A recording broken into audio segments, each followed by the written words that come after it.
So let's press on with making buildings.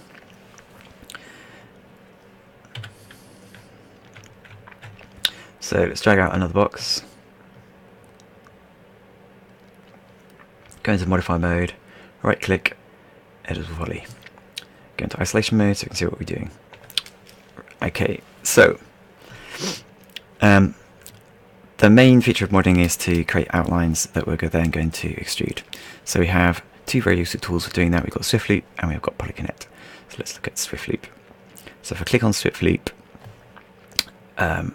it loops around four-sided polygons like this, and it has a bunch of very useful options. So if you mouse over, you can see that we have options with Shift, Control, Alt, and Control Shift.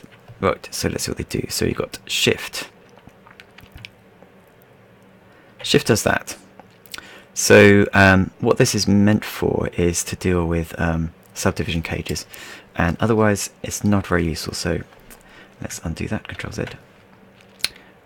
We've also got, let's see what else we've got. We have Control, select an edge loop and automatically activate the sub-object.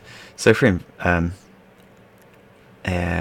vertex mode, we can press Control, and we're now in edge mode, and we have selected the edge loop, like that. What else do we have? We have mouse over, out, and this is very useful. So out drag will allow us to slide the edges around. So let's look at that. So let's say I have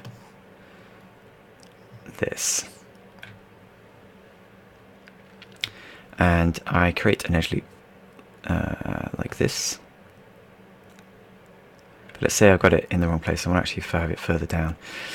It's actually quite hard for me to sort of drag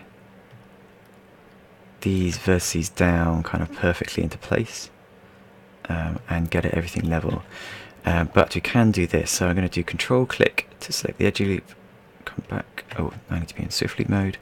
Control click on that, and then I can do Alt drag, and I can drag, and this will slide along the edges into the right place, and that's very useful.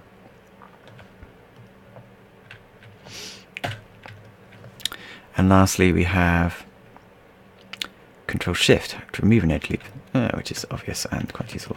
So Control Shift, remove an edge loop, Control Shift, remove an edge loop.